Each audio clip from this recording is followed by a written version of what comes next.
The criminal mastermind called Overlord and his super freaks held our city in their terrifying grip. Then, a miracle happened. When I found him, he had no memory of his past. I helped him find an identity and a life. Now we have a fighting chance. There you go, everybody. Hey, in case I'm not burying the lead, if you weren't sure what's happening today, it's something to do with Savage Dragon. Everybody, Lord. thank you so much, everybody, for showing up. This is going to be a special. We're already laughing. We're already giggling, hanging out in the back a little bit already. So this is already a fun atmosphere already. So everybody's joining in. Thank you all so very much for hanging out here on Omnibros Live. That's right. The #1 YouTube podcast, whatever you want to call it, all about omnibuses, collected editions, hardcovers. Bald men with beards is a theme today as well. So we got a lot working this fine evening. So real quick, we do have Erik here, but let's get all the fun stuff going here. What do I got going on here? So that's right. So tonight's show, every show, this channel in general is sponsored by our favorite, the best online website when it comes down to buying your omnibuses, collected editions, hardcovers, graphic novels, and great stuff like that. Everybody, that's InStockTrades.com. That's our sponsor here, everybody. They hook everybody up on this show. Once a month, we do have a $50 gift card. That's always the last Monday of the month. So always be sure to hit us up during that last Monday show. We do like an Omnibros discount code every so often. Another cool thing for you to kind of check out with us as well. But stay tuned, everybody watching. We got more In Stock Trades news related to our awesome guest Erik being here. But In Stock Trades, everybody visit them. Free shipping. That's amazing right now. Free shipping on these giant, heavy, back-breaking omnibuses. Free shipping on orders of $50 or more that you make in the United States. Awesome customer service, the best packaging. Like I'm talking about, this is the packaging that everybody kind of holds a candle to. This is the high watermark of packaging. InStockTrades.com, everybody. Make sure you check them out. Lou, my brother. Hey, how's it going? You jumped in. That's great, man. I appreciate that. Me and Erik were going to hang out and have fun anyways, but I'm glad that you are going to be a part of this as too. I apologize. I apologize for being so late. I was putting down the newborn child. So. Oh, I didn't know it was sick. No. I'm sorry, man. Well, you know what happens. I just got a new dog, and I'm just waiting for that time. Mr. Larsen, it's a pleasure to have you on, sir. Pleasure's all mine. Awesome. All right, so great. So everybody thanks for showing up again. Thank you, Erik. I grew this beard just for you guys, just so we could be. That was the prerequisite for being on the show. You had to kind of catch up to my facial features. It's all bald guys with beards days. So. Bald guys with beard days. Yeah, you'll be there pretty soon, Lou. I'm working on it. I looked like I had the same amount of hair as you did 2 weeks ago. So this is your future. So be careful. It's gonna be a scary time. No, I'm kidding. But yeah, everybody, look, we got Erik Larsen in the house today. The one and only, the incredibly talented and open-minded, and just like when it comes down to it, I was reading because I like Wizard magazines. I still read Wizard magazines. I'm gonna bring up some information on a Wizard magazine interview that I read from you today, actually. Right. But yeah, it's just you go on there and you're just like, everybody fucking sucks. Like everybody's just doing the same lame stuff, like you said in there, like, oh, I've been reading Spider-Man for 30 years. I know nothing about him. I don't know if he's religious. I don't know if he's a good cook. I don't know if, Mary Jane's a good cook or a bad cook, or, I don't know like what his favorite baseball team is or his favorite breakfast or any of that stuff. No, so it's like people are always saying, oh, what can you do with Spider-Man? You've done everything with him. It's like, I don't even know this guy. What are you talking about? Yeah. Just the most basic stuff that you find out when you meet somebody for the first time. That stuff you don't know about Spider-Man. Yeah, things that you just everybody wants to be friendly with Spider-Man, right? But yeah, I don't know, I don't know what. Like when you meet somebody in the first time, you're like, hey, where'd you go to school, or what do you like to eat? Just the different the silly icebreaker question stuff, or who'd you vote for, or that kind of basic stuff that gets everybody riled up. We don't know that about these guys. You don't Yeah. know any of that stuff. And that's the one thing that, we're going to be bouncing back and forth between everything. But that's one of the great things about Savage Dragon. Like, everybody's everything for the most part. Like, all the characters have birthdays. Yeah. Like, what characters out there can you call their birthdays? Let's watch them get older. Yeah. Even like, even with the whole Spider-Man interview stuff like that, it was like, everybody's talking about they want them to have kids. Like all the fans are asking, when's Mary Jane and them going to have kids? And they never would bring it up. And it never really kind of came around until it did. And it became really weird. And, they never brought the baby back up again. But it's one of those things where like, that's not the kind of stuff that you shy away from. Like you lean into that. Like Dragon had a kid. Malcolm's got like a litter of kids, But Villain. The thing is, though, I find out really, really quick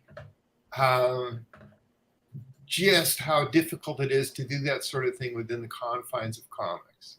Mm-hmm. Like if you've got a little kid and that little kid has a speech impediment and says somebody's name funny, that may go on for a month and a half, but in a comic that's like an issue. And right. then it's done. That's resolved now. And it's like that doesn't become a running thing in a comic because people grow up so quickly that you can't really dwell on a lot of that stuff. I'm suddenly doing this comic now and going, oh, Malcolm's the 3 kids are all 7 years old now. And it's like, holy crap, man. It's like your own kids, right? Like, yeah, my youngest just turned 7. I'm like, holy crap, when did that happen? My kids are all in their 20s. So yeah. Oh Jesus, yeah. That's a whole different thing. Yeah. We got this whole like complex where it's like, where it's like Erik is, your kids are grown up and moved out of the house and everything like that.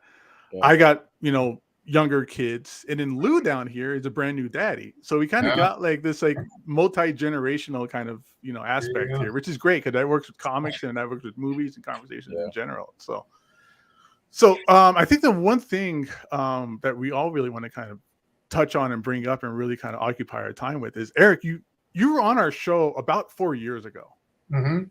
And we asked you back then, hey, would you I'll take your word for it? Yeah. When are you going to do a Savage Dragon, like omnibus or hardcover? And you were like, that crap's not happening. Like, it's just, it's not possible. There was something with the coloring or the files. Yeah. The problem was that there was a ton of color files that are missing. So in order to have it come out, we'd either have to scan in pages from the comics, which that always looks a little shaky, or get it recolored, and that gets a little expensive. So how did that work this time? Let's start here. What changed your mind? What made you decide that this is, that now you're okay, that this is the time to do hardcovers? Robert Kirkman was like, we gotta do this. This has to happen. Because I noticed that it's interesting because the design of the book is very similar, and it might even be the same template of Robert Kirkman's Invincible hardcovers. Like it's the same kind of design for the most part on the spine. Here's an Invincible book. Yeah. And then here is Savage Dragon. Oh, that's a thick boy. That's a big Savage Dragon book you're coming out the gate. Yeah. Look at that thing. Wow. It's pretty fat. Now, if I remember right, and the reason it's probably so fat is it was originally like in the solicits, it was like, I don't know, like 300 pages or something pretty like whatever, right? Pretty average for like 13 issues or something. And then it got solicited, like, I know I put my pre-order in ahead of time and stuff like that. And then you came out and you're like, I kind of went crazy, and now it's like 400, 500 issue covers or whatever it is now. It's not ridiculous. What's the page count now? I don't remember. It was a lot. Yeah, it just went from like a normal number to something just astronomical. I don't remember how much it got. It was like 500 and some page. I don't even know. It just got grotesque. Because I just was like, oh, we got to do sketchbooks. They wanted me to do sketchbook stuff, and I started scanning in everything. And then it was, okay, we've got 88 pages of sketchbook. That seems a little excessive. And then it was, we got to put in all the covers. And then it's, but then I did some pinups for it. Let's put those in. And then it was, well, these we can't not have these particular backup stories because those are important. They add to the actual story. Yeah. And so I stuck those in the very back. And those were scanned from comics. Sorry, guys. That's gonna be cool. I was just like, it's like, we can't pay for any more. And I'm like, all right.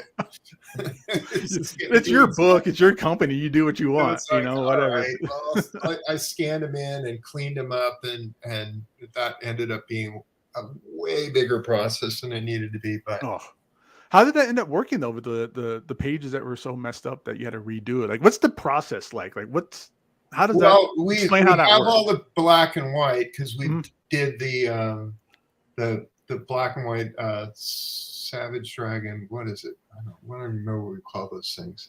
Savage Dragon Archive. Oh, okay.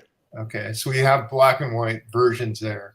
The only slight problem with those is because it was done for black and white, and those comics were originally drawn for color. There are a few things in it where, like, I used to draw star fields. They would just be black stars on a white field because it was like, oh, the colorist will reverse this out, and then it will be white stars in a dark blue field. So in this, when you did it for the black and white, we turned the blue field into like a pattern. So it was like like zipatone. It would be a gradient from a dark to light. But that's the black and white version we have. So when we're doing those pages, there's a couple pages in there where you go, okay, why is there a dot pattern here? There wasn't in the original comics. It's like, because that's the black and white version we got. Yeah, it's the color gradients from that, huh? Wow. Yeah, so you got to go back and like do like on the computer, do all the coloring. Yeah, everything. It sounds like a disaster. It's an ordeal, and then you get the stuff, and it's like, oh, it's not quite right, or there's a bunch of little mistakes you've always wanted to, you want to fix, because part of it's like, oh, it's great. Let's have it be as authentic an experience as we can. It's like, I'm all for that. Yeah. But the whole thing had to be recolored anyway, or a bunch of it did. So it's not going to be the same experience because it's almost impossible when you start getting into complex color like this to duplicate what was there before.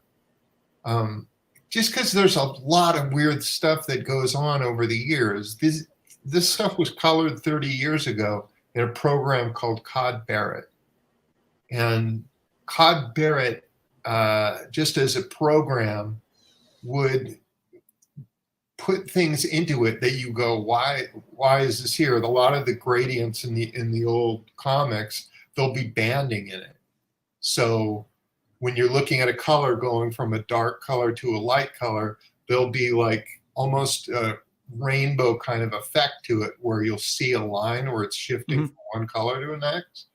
And while you could look at that and go, oh, that's kind of a cool effect in the original comics, when you're trying to recreate it in color, you can't really do that. You get, the banding just disappears. It becomes a real smooth gradient as it was intended to be in the first place. So immediately it's like, okay, well, all this stuff looks different. And then there's all these other weird things that would happen because of those old coloring things, and those aren't there anymore. So it just sounds like, trying to go from like an old black and white film into like 4K DVD or something. Trying your best to recreate it. Like when they do the Marvel stuff, and they start putting that on different paper, you can go, okay, well, I've got the old Spider-Man comics. He's supposed to be 100% red, so I'm going to go with 100 on all the reds. And then on the blue, it's going to be 100% cyan and 25% magenta, and it'll be good to go. And then you look at the printed thing, and you go, God, these colors are so garish. What's going on? And it's a different paper, colored, and then newsprint tempered all that and made it way more subdued than those pure colors would be. At the same time, you can look at them and go, yeah, but the covers are garish. And, and they were doing things on there to try and make those look a little more subdued. So it's a nightmare because there's no particular one kind of paper you can choose that'll work for both the covers and the interiors. I find the whole process kind of fascinating because we have a lot of people online, especially in the community. They're like, well, why can't they just print this stuff out and put it out as it was? But there's a lot more to it than just there's way more to it. Yeah, than just sending a file in and then going to the printer and going, okay, and putting a little collection together. Well, like DC is doing these recreations of some of their old comics, and they're doing them as, I don't know, what do you call those things when they're just they're individual comics, but they're printing them on newsprint or whatever. Marvel does them and they put theirs on a glossy stock. DC does them and they're like, oh, we're going to be just like the real comics. We're going to put ours on newsprint. And it's like, well, that sounds like a great idea. How are you going to duplicate the color? And they go, we're going to use the original color from the original comics and we're going to put it on newsprint. So it'll look just like the original comics. You go, well, here's your problem. It doesn't work like that. You see, they were originally printed on newsprint, and that whole printing process changed that color. So now that you're taking that color that's already changed and putting it on newsprint again, your new newsprint is also going to change your color. So Wonder Woman's going to go from having 100% blue hair affected by newsprint to now having this weird purple hair that's like super dark and way darker than it should be. Facsimile, you're right. Facsimile edition. Yeah, one of the editions that stands out to me is I know a lot of people are complaining the Absolute Swamp Thing editions, where they Gabe, you can help me out here. They printed them out, but the coloring just does not look right, and in fact, it changes the whole mood of the entire book.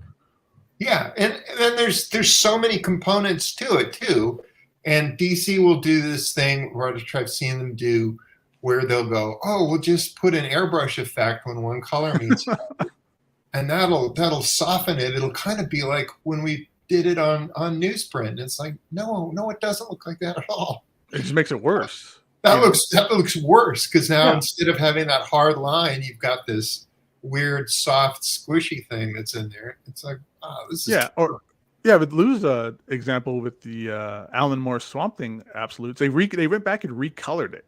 But so it's kind of like how you're describing the artwork and the art styles and stuff like that is of that time and what you can do with colors and stuff like that.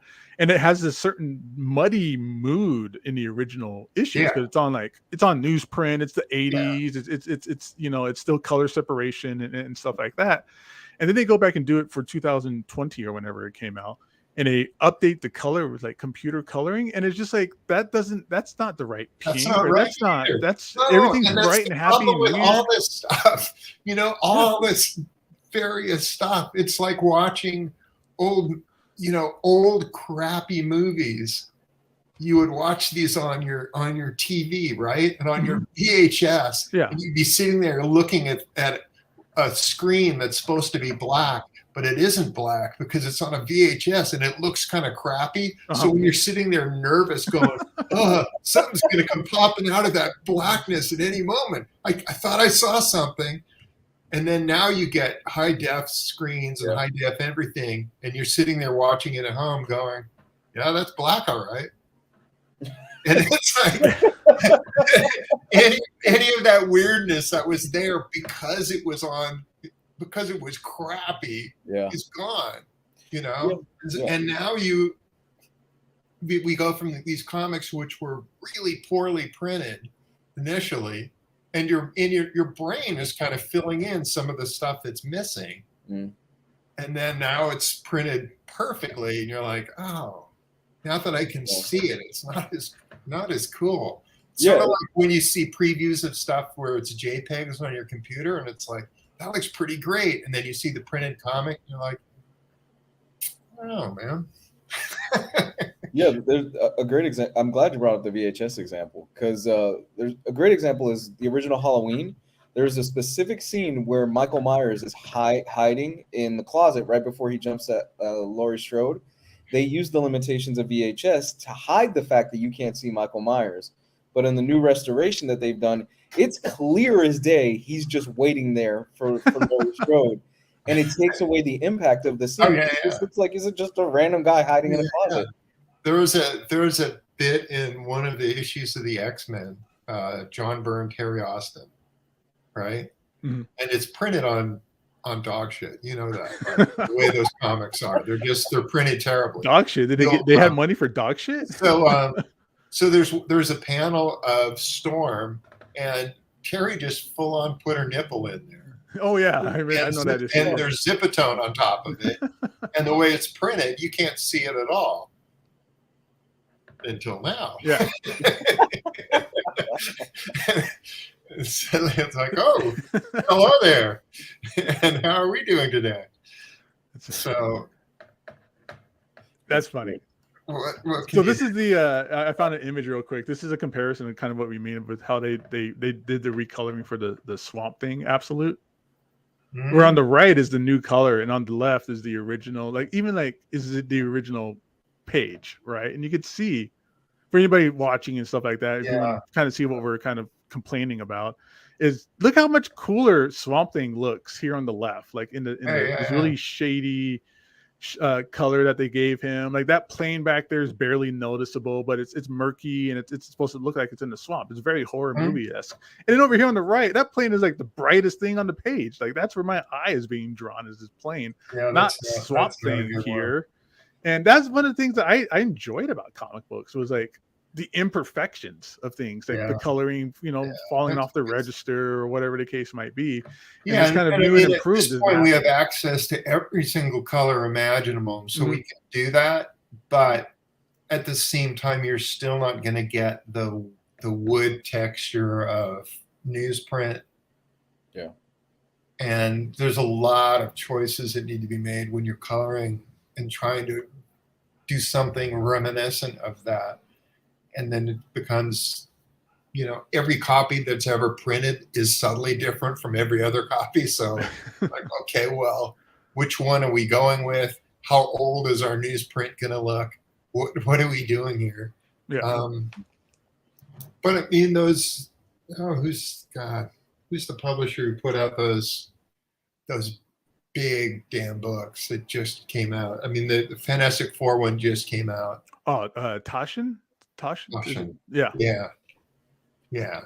Those books look awesome. Yeah. And they're just scanning in old comics and printing them just huge. Did you see, and that just brings me up, I'm gonna go off topic real fast because you brought that up. Fantastic Four. Did you see who is it? It's not Chip Kidd. It's another comic book historian, but he did a book, and it's a colored scan of Fantastic Four #1.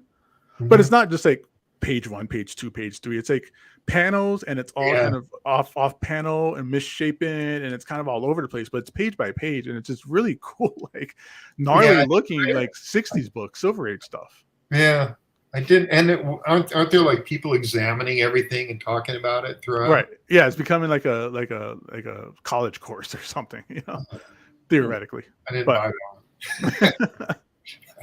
That's one I don't have. So now the coloring with Savage Dragon, I'm gonna have to assume that you're happy enough with it that you're then to go to print. But I mean, was the juice worth the squeeze? I guess you could say, like, the effort and everything go through, right? I think so.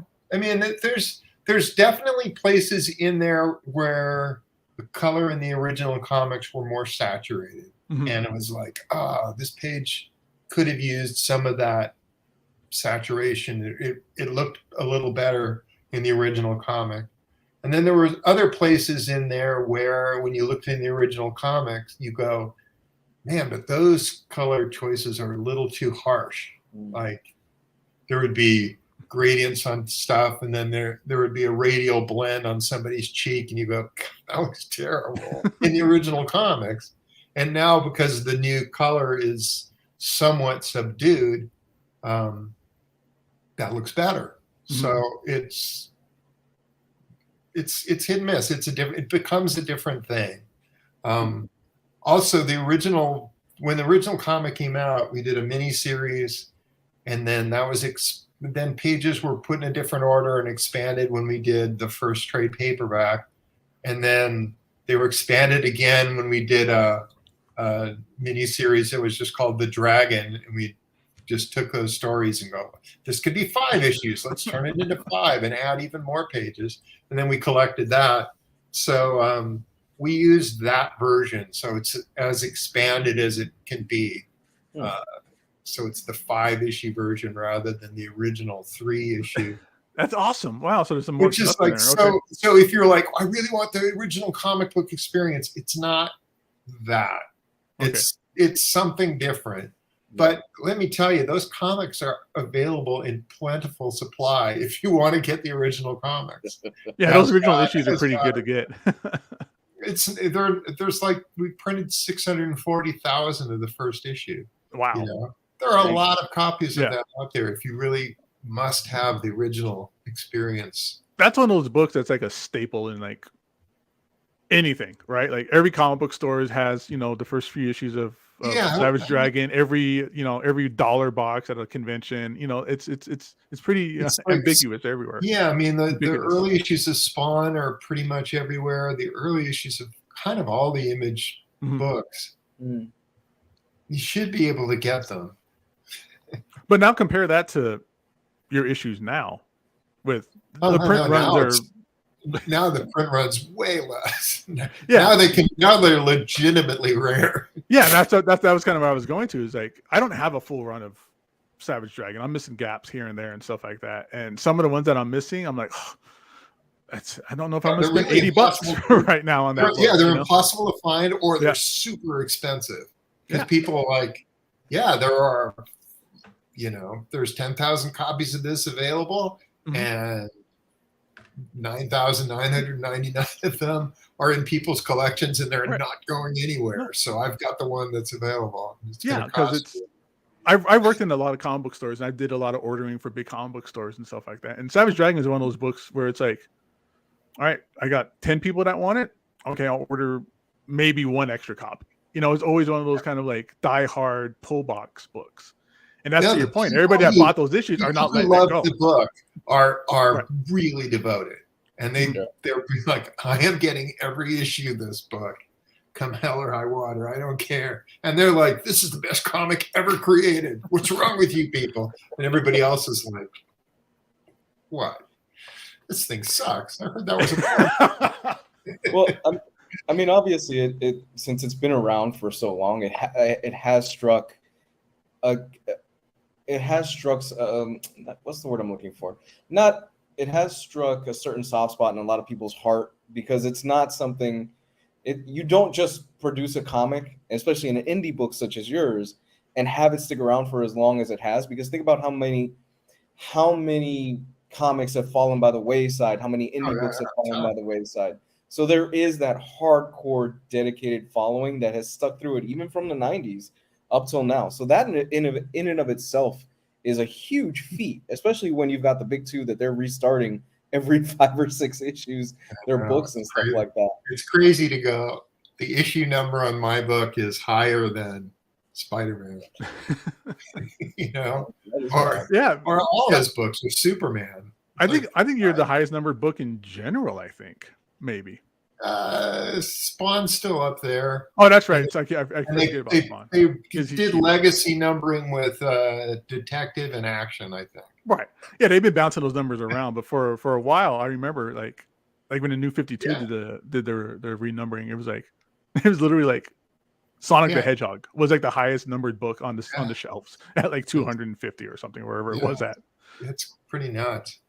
But I also think like that idea of these hardcore fans that have been a part of the community that is Savage Dragon is not only just the story and stuff like that, but I think it's also a lot of it's your own dedication to doing it. And it's like, I want to see Erik do 300. He's going to do 300, whether I have to hold his pen for him or whatever, right? It's a very like it's almost like cheerleading. I feel like, I don't know if that's how you feel, but it feels like, it's, come on, Eric, we got it. Let's keep going. And we're going to be there for 300. And you're going to be the guy that beats the record who did it on your I also own. think because I set the book in real time and the characters keep getting older, that for a lot of the fans, it's like, oh, these characters are growing up with me. And as I get older, this is going on in my life, and these things are things I'm going through, and I'm reading this book, and the characters are going through much the same kind of thing. Yeah. And it's like, you could be the same age as some character in Savage Dragon. They're going to die, but that's kind of the chief complaint that a lot of people have with Peter Parker, is that they wish Marvel would let him grow up. You've got a lot of fans that they grew up with Peter, and then they kind of reset the age years ago. Yeah. Well, they have to. They have to. Yeah. Yeah. They can't afford to have all their characters grow old because they don't have anybody creating new ones. Yeah. Nobody wants to.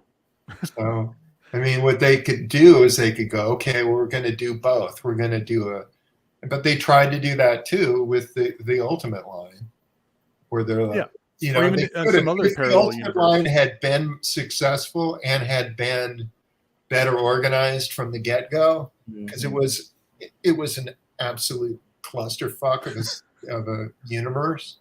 I mean, you came in with several problems right out of the gate. One is, okay, you're either retelling stories that we've already read before, which, I mean, that's no fun.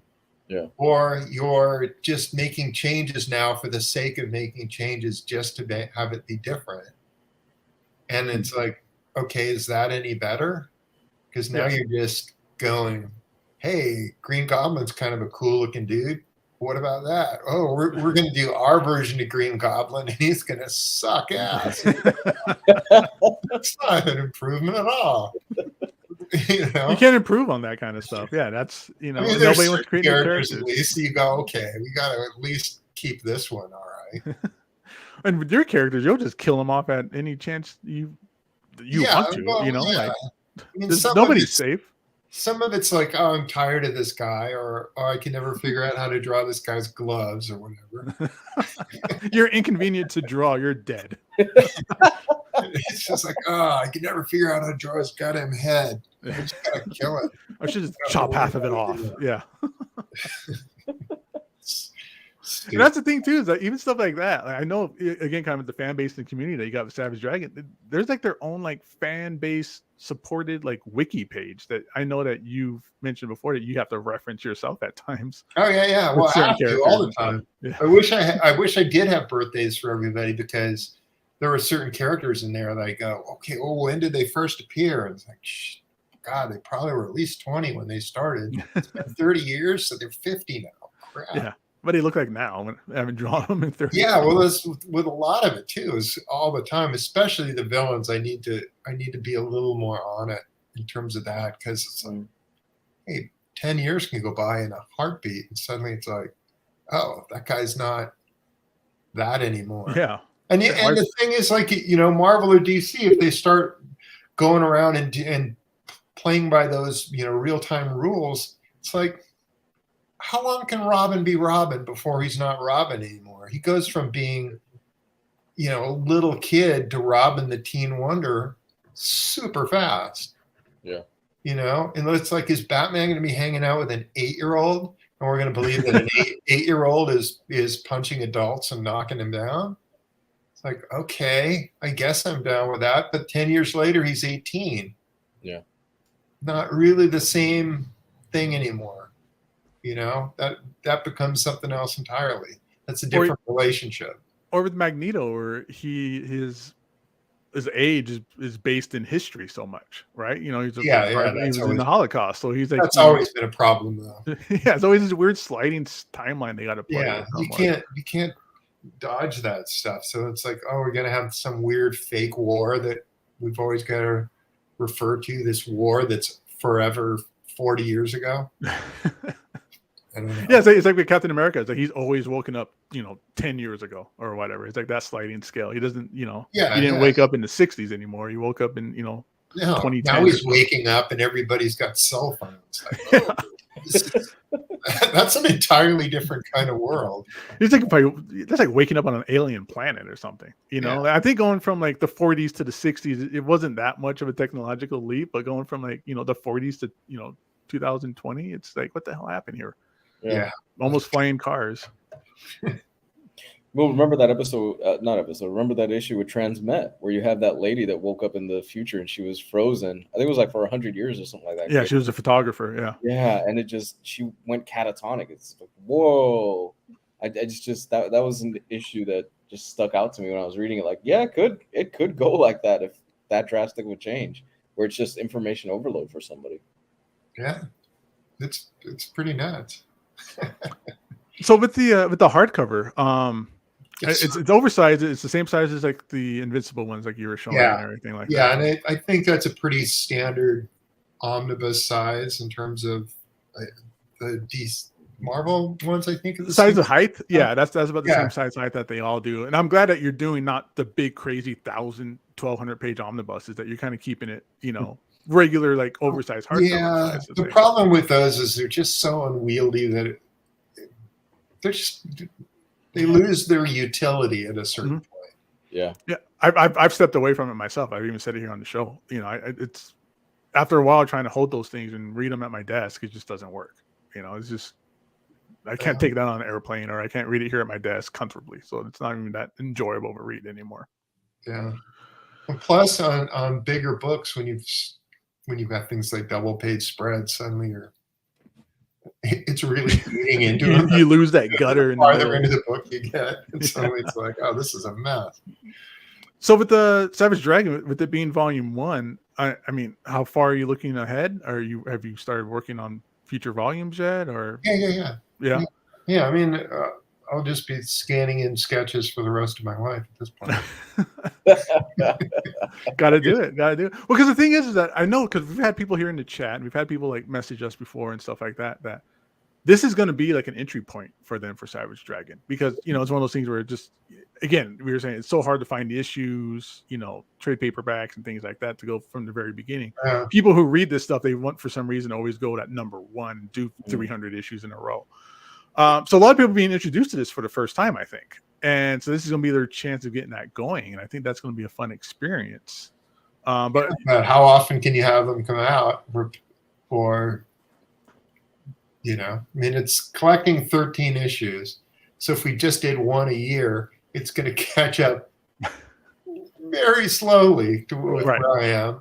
But, it's 20 volumes just to get up to issue 2. I mean, to get close to where I am now, I wouldn't quite catch up with 20 volumes. And by the time you got there are going to be quite a few more out.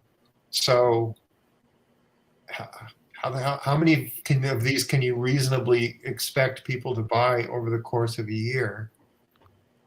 So from the time that Kirkman comes up to you and says, "Hey, we want to do a collection of this," to it goes to the printers, how long is that? Like about a year? Yeah, it was about a year. It's about a year? Because there was a lot of stuff that needed to be recolored. So it was a ton and ton. And even after it was recolored, I'm sitting there going through it and manually screwing with every single page in the book. Jesus. What issues are in here? It's the first 3 for the first series. It's the first. We'll go with it's the first 5, and then because it was expanded to 5, and then it's issue 1 through 8. Oh, okay. So those are some good issues. That's some fun stuff. Yeah, that's some good stuff in there for sure. Yeah. Somebody in the chat mentioned it. I'm gonna bring it up. What about for volume 2? When you do issue 13, are you gonna do the Jim Lee one, or are you gonna keep it with your version? The Jim Lee one I can't use, so it'll be mine. Yeah. Okay. Yeah. DC was there Wildcat characters? Okay, because there's Wildcat characters in it, right, or something. DC owns it. Oh, period. Really? Yeah, I own the issue of Wildcats that I did. Okay. And they own the issue of Savage Dragon that Jim Lee did. So That's the strangest thing. That's such a weird sentence. It was a thing where I guest starred my characters in his book. He guest starred them in mine. So it had Grifter in it throughout. Yeah. Mine had Freak Force and Savage Dragon in it. So there was that. And then there was just that somebody else would be owning my writing and my drawing. That seemed weird. Yeah. When it was, create your own stuff. And I talked to Jim about it, and that was kind of the solution that we came up with. I basically said to him, "Oh, if I get to own it, I'm going to whore out your stuff and put all your images on lunchboxes and shit." And he's like, "Oh, wait a minute." That's funny. You should have. No, but that's great. If only not. Yeah. So that was a convincing enough argument that it's like, okay, so it'll be a weird hole in your books, and it'll be a weird hole in my books, but it's fine. I did my own issue 13, and mine fits into my storyline better anyway. He's got a different name for the hospital, and some other weird things are like, oh, should we change that? So one of our people in the chat watching this live, Lionheart, says this is going to be his first time reading Savage Dragon. He's looking forward to it. So, okay, cool. So how about this? Just because I think we do have a lot of people who haven't watched it or who haven't read it before. How about a quick little elevator pitch? Like, what is Savage Dragon about? Like, who is it? What's the deal with him? So that these people watching can see that again for the first time. Yeah, I've always been terrible with my elevator pitch because basically it was imagine all of the Dick Tracy villains that existed in Chicago, that if those guys all inbred and had like a bunch of freakish offspring, and they had taken over the mobs in Chicago, and then the Chicago police find a freak in the middle of a burning field who's got amnesia, and they're like, we're going to get this guy to be on our side to fight against the forces of evil. So basically they recruit the dragon, who didn't even have a name at that point. They just recruit him and teach him everything he needs to know. And he becomes this one-man police force that they can just throw against these superpowered guys. And then just life takes place from there. It just it's because it's set in real time and characters are aging and things are changing. You don't even really notice it at first, but eventually suddenly people are having kids and people are dying and kids are growing up like pretty quickly because they do, So any kid that's in the beginning of one of these things will be born in the beginning, and then by the end of it, they're a year old. So it'll be interesting to play this out like that. I don't know. The book goes through so many changes all the time that it's like, oh, he's a cop. And it's like, okay, well, but he's not a cop way later. He's doing something. He's in space, and then he's all over the place. Yeah. So the people who came in when he was a cop, they keep going, what? Wait a minute, he's a cop. How come he's not a cop again? I came in when he was a cop in Chicago. It's like, no, but now it's his son and he's in Toronto. We got a whole different cast of characters. They got a whole bunch of kids, and it's COVID up there right now. And you know and love his dad, and everything's changed, and the world's blown up. And like, what happened to Dragon? And all that kind of stuff. What's going on? Last time I was reading it, it was all about don't fuck with God, and now this is getting crazy. Yeah, no, it's a whole new world. Yeah, I think that's what's really cool about it, is that like life itself, it just goes unexpected places, and you just follow, and you follow it, and you're along for the ride. I think it's awesome. Yeah, I mean, I like it as a creator and as a book. But it's really hard to do the elevator pitch because it becomes this crazy thing. It's the most wild book in so many different directions. You're like, hold on. Not just that, but even like, yeah, it gets wilder, it gets crazier, the fights get more bombastic. It's like we also talk a lot about manga on here and stuff like that. And it has this real kind of like manga sense where it's like it got to just keep beating what it did last time. Like it has to keep escalating, you know. Well, it also like I drew Dragon comics when I was a real little kid. Mhm. Like I started drawing him when I was like in 4th grade. So I was just like a tiny kid. And he was, when he started off, he was a ripoff of Batman. He had a utility belt and he had a cape and he wore a mask. And instead of having ears, he had a fin on it. And he was just like, you know, running around in his super cool car and just, you know, fighting crime and doing all that nonsense. And then I would create other characters and stuff like that. So when Image came around, I was like, I have got a shit ton of characters that I created when I was a kid. That's And awesome. now I need to add a bunch of new stuff to augment that. And it just, you know, you read the first issue and you go, God, you introduced like 20 guys in issue 1. What's going on here?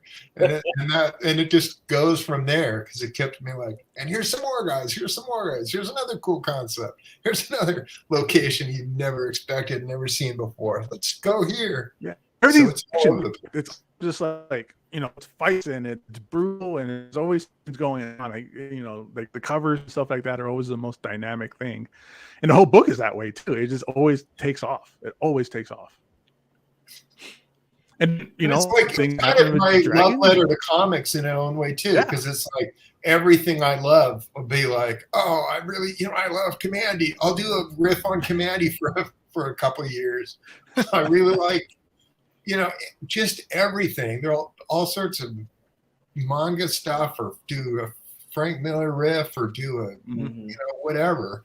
So Or it's the all issue over. you did all in like Peanuts characters in like old comic strip Yeah. format. Well, I did one where it's all Sunday funnies. So Yeah, that's every what- yeah, spread Sunday was funny a stuff. different Sunday funnies. So I do like a Peanuts parody on one, and the Calvin and Hobbes on another, and Tumbleweeds and Foxtrot. And Yeah, that was such a fun issue. That was just so cool to see your art style in all these different ways. And it's like Eric must have really killed himself to try and Oh, bend to these kind of God. parameters that he That has was to live such in. That's not his own. So yeah, for those of you out there that haven't read, it's a superhero story. It's slice of life. It's a love letter to comics in general. So it encompasses so many things, and I think you have not read this book, you really give it a shot. Give it a chance. You're missing out. It's an underground gem. It's always been like It's cool very thing. underground, and at Yeah. times it gets pretty rude at times. Let's just go there. And then with you going back and going through all the recoloring and organizing this book and stuff, how did that feel going back and revisiting? Because I mean, that was 30 years ago. Did anything kind of spark like a nostalgia, or you go through there, you know, oh, I remember exactly what I was doing while I was drawing this page or doing this? Yeah, I don't remember.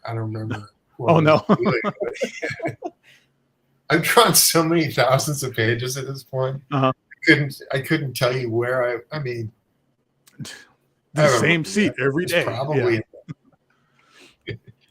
I was probably in our house in Oakland or apartment or something, but yeah, I couldn't tell you like, oh yeah, and then this was happening on the news at that point. Yeah. And you're like, Or just stuff in the book in general. Like, did you go through it and kind of like giggle at your own jokes again and stuff like that, and kind of revisit any of that stuff?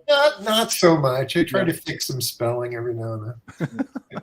The thing is, if you start going down the rabbit hole of I want to fix everything that has always bothered me, then you're in real trouble. It'll never stop. You'll never stop. It never ends. Yeah, it's like when you try to cut a perfect circle in there where you go, you know, Dragon's hand doesn't need to be colored brown here. I can fix that. Finally, this can be right. So I got those things right. I don't know. It's really weird because, you know, when I got the printed book in hand, I was like, all right, it's out. It's so I've got it at last. It's mine. And then I, you know, open it up and it's like, oh, it's all the same stuff I've seen before for 30 years. This isn't I've lived at with all. forever. Yeah. Yeah, we got some pictures here of the book and stuff as well. That Taken on my this yeah, very I snagged these blog. off your Facebook. Yeah, I love the graphic fantasy like background stuff here that you're doing too. I just love seeing all Yeah, these like look original like at Paul that Dragon horrible stuff. dragon in the upper left-hand corner. The Batman version, yeah, look at him. Yeah, that was one of the last. That's one of the few surviving ones because my house burned down in '91, so I don't have any of that old stuff anymore. Much as I would love to print the actual terrible early stuff, but there was some stuff that was at my grandma's house, and then there ends up being things where people hung on to things, and so I've got a few things that I can. Every now and then I'll be like, check this out. That's like, great. Oh, that's horrific. I'm gonna make him a character and kill him. I mean, the awesome part is it's like for all those people who said your old stuff is better, I'll be like, is it though? Yeah. It's legitimately terrible. Yeah, that's funny.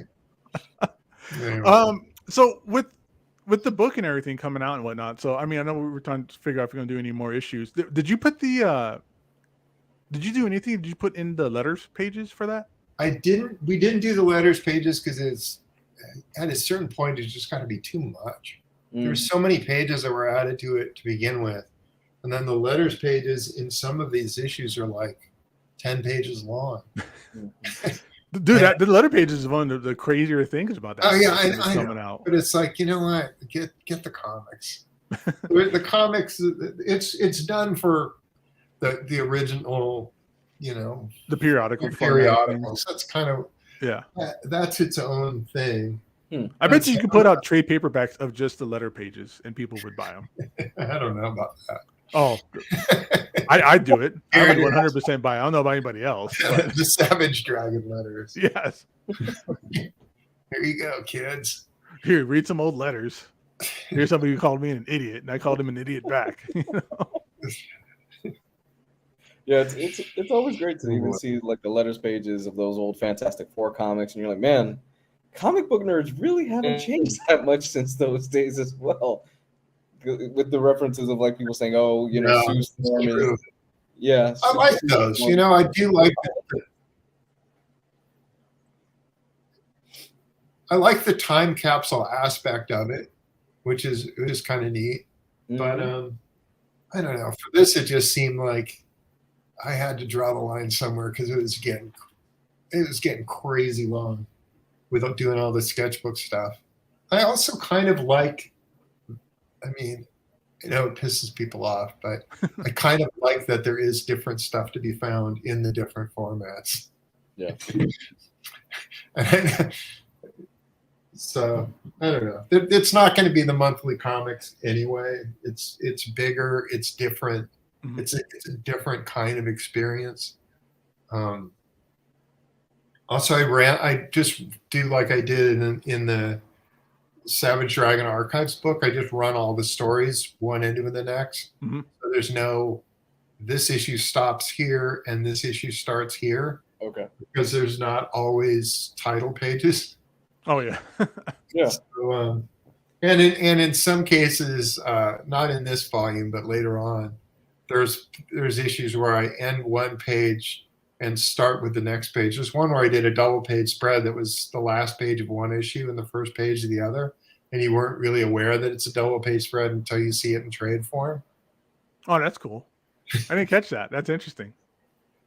So that's is each issue divided by its cover, or is it all just? No, I put all the covers. All the covers are there, but they're on the back. Oh, in the back. Okay. So it's really. Does it at least indicate that you're on issue 7 or anything like that? Not even.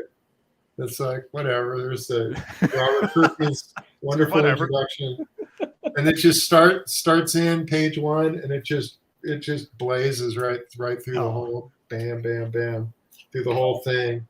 There's no breaks for chapters. There's nothing. And then you just I can't wait to go back. You get to the end of issue 8, and then we start going. Okay, here's what do we do? How did I do that? I don't remember how I even did this. Is it covers right afterwards? Yeah, I think it is. So then it's like pinups and covers. Oh, very cool. And then so we just start going through those. And there's some of them have logos, some of them don't, depending on what form I had them in. Whatever, So, right? Yeah. You know, whatever. So it's like some of the early ones I could get them without logos, but later ones suddenly they have logos. So it's like, That's cool. oh well. The logos fit in with They're design of the designed to have logos. So, you know, and in some cases, like here's the cover to the original trade. Yeah. I was putting crap in front of the logo, so that was done purposefully. Yeah. And then that's all fun stuff. Yeah, and this is so. Then after that, then it goes into the sketchbook stuff, and that just goes on for freaking ever. Oh, that's sorry everybody who doesn't like extras in the back of their book for some reason. You don't like extras. There's a huge waste of space immediately after the covers. Because the Miracle Man Omnibus came out from Marvel finally, and everybody was complaining about all the the backup material they had in there, and I was like, that's the reason I'm getting it, is for all that backup material. And same with this, like, give me the history, give me the never foreseen stuff. Yeah, I mean, this is like layouts to a bunch of stuff, and then there's my wonderful color guides, and this just goes on and on and on and on for way too long. I think it really does. It's like, and then the very end of it is the backup stories, and then I start going in with. There's the Star story that was in issue 2, and then there's a Mighty Man story that was in issue 3, and Rapture and Ricochet from 4, and another Mighty Man from 5. So it's like, all right, these stories actually do add to the whole thing, and then I've got an afterword in the very end of it. So. What about the Vanguard and like the Freak Force stuff? Is that going to be included in future volumes? You think? No. Yeah. No, it gets. Again, it just gets unwieldy, and some of it ties in so tenuously to begin with that it's like, do I want to include this in there? Because I bought a bound set of Savage Dragon that a fan had put together, right? Mm-hmm. And it was like, oh, here's Dragon, and then in every crossover. He's like, I'm including all these crossovers. And I was looking through those things, and some of those books, it's like, there's like 3 issues of Dragon in here, and then 30 issues of other stuff. Other not Dragon stuff. Other not Dragon. And some of them he's, wildly out of character and drawn about 4 feet taller than he actually is. And all this stuff. And it's like, this doesn't add anything to his actual story that anybody would care about. Right. And so I really wanted it to be, this is the stuff that is essential, that actually matters, that pertains to the story that you're going to be following along with and doing, here's an issue of Vanguard fighting Berserker. It's cool for sure, but how does this apply to the Savage Dragon? Yeah, is it worth taking up the space in the book? Yeah, and that is it. And especially when we start trying to collect the whole damn thing, it's like, okay, we can fit 13 issues.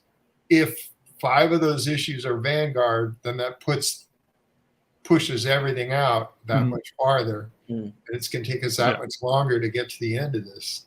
Yeah. Plus, it's a 60% Vanguard book, where it's like, yeah, we want the Dragon stuff, right? I want that. Yeah, I think what's also really apparent about this, now that we're kind of breaking all this down, is just this was obviously a very huge labor of love for you, especially, and you wanted to get this right from the beginning. It was, this is months of my life. Just put it. Yeah. And that's months that you didn't have time to do I know my regular book hasn't been coming out on it. Because I've been spending too much time on this stupid thing. Well, we appreciate that. The people that collect the hardcovers and just fans in general. That's wonderful. But I know for a minute you were kind of juggling with writer's block. Did this break help, or did that also give you any kind of like took your mind off of things? Then like it came flooding back in with new ideas and stuff? Not Or? so much. No, I don't know. I'll figure it out. I always figure it out eventually. it works its way out. Yeah. Yeah, it just happens. I'm going to be making some changes in the book that will make it a different book again. Okay. Always looking forward to seeing how that works. That left turn that happens. Yeah. Yeah. No, it's time. It's time. What's the print run of the hardcover? Just out of curiosity. I have no idea. No. Okay. No, It works. It sells until it sells. Yeah. I don't really pay that much attention to all this stuff. Oh no. No, I don't care. You know, as long as it pays for itself eventually, I'm all right with it. I'm sure it will. Like I don't know if you know the order numbers, if they look good or whatever, but I mean I'm sure this is going to be. I don't know, but it's a cool looking book, so I would hope that when people get it, yeah, they're like, holy crap, this is awesome. Yeah, that makes you just want to pick it up off the shelf. You know, like who's this big green guy on here with this really cool looking book and stuff, right? So I think it's going to be a lot of hard sells. I hope so. I don't know. But I'm sure we all do. The 90s, we're all into the 90s now, right? I mean, it's back. Is it? Because I'm the 90s guy here, and I was like, oh, you your stupid 90s. Well, here you go, all the 90s stuff. Yeah, bring me back all of my hollow foil and like gold and embossed books and stuff. Yeah, I never did any of that. No, you never really did do variants for. You've done variants for Dragon, but nothing like crazy stupid like what we see today.